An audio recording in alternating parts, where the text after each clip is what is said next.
that visual aids improve your audience's memory. So it helps them remember what you actually gave a presentation on. Most listeners will remember only about 10 to 25% of a presentation.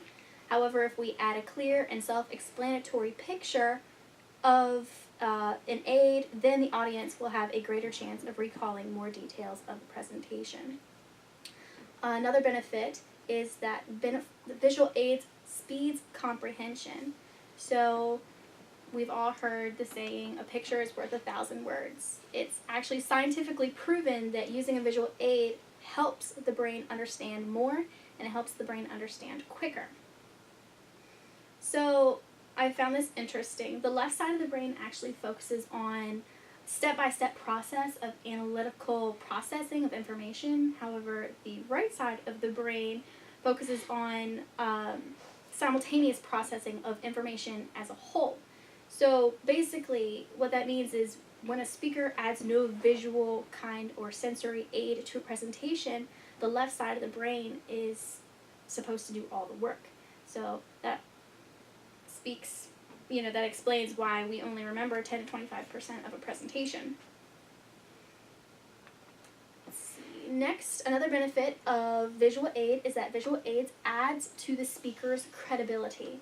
A study was done based on speakers with high credibility and speakers with low credibility, and the results were found that speakers with a low credibility can be just as effective when they use visual aids, which I found really interesting.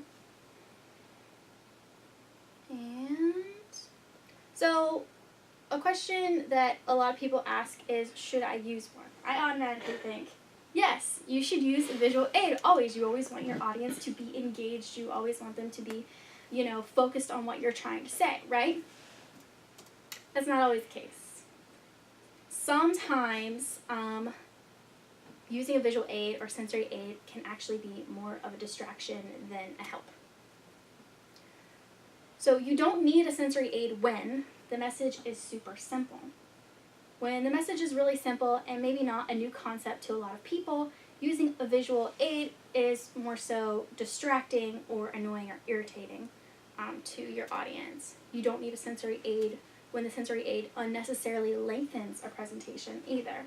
If you're just trying to meet a certain time limit, then you're just going to add to the distractions of your audience. You also don't need to use a sensory aid when the sensory aid is used to boost the speaker's confidence or as a crutch. I've sat through so many professional presentations from classmates that literally copy-pasted their presentation up onto a PowerPoint real quick, like the day before their presentation. Came to school, plugged in their USB, and uploaded the video or whatever, and they read off the screen the entire time. That's using a visual aid as a crutch. And it's so boring and it's so irritating, and I think I remember 0% of all the presentations I ever watched given like that. Do use sensory aids when you want to engage your audience in what you have to say.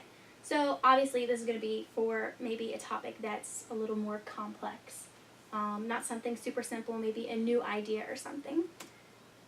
Also use visual aids when you want to ensure the accuracy, comprehensiveness, and recall of your message. So if you want your audience, obviously, to remember better and remember more accurately of what you actually said, then it's definitely a good idea to use sensory aids. Now, if you're still unsure of whether or not you should use sensory aids, you can ask yourself these 5 questions. Number 1, will one or more of my sensory aids clarify something critical to my presentation? What we need to remember is that our audience, we want our audience to comprehend and take home the point of the presentation. So our sensory aid should display the points and what we want our audience to take home. Number 2, will sensory aids make the presentation more interesting or engaging? If the aid just adds to the mundaneness of the presentation, then try not to put your audience through that. 3, will sensory aids increase audience retention? Will the sensory aid actually help your audience remember what the presentation was about when they go home later that day or the next week? Will they be able to recall your presentation because of the sensory aid that you used? 4, will the sensory aids save time? If it will help cut down on time for your presentation, then it will give your audience more of a chance to retain the presentation and therefore grasp most, if not all, of your main points. And 5, will your sensory aid help explain the topic? So what we really need to remember is that our sensory aid or visual aid absolutely needs to support our main point. If it doesn't support our main point, just don't use it.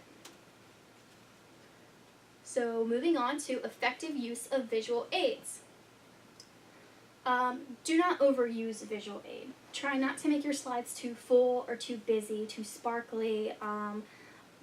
Don't make your words blank on your PowerPoint just to catch someone's attention, because that's more annoying than anything else. Doing so really just adds to the irritation of the audience and actually causes them to lose focus rather than maintain their focus. By overstimulating your audience, you really are giving your audience a reason not to listen to you.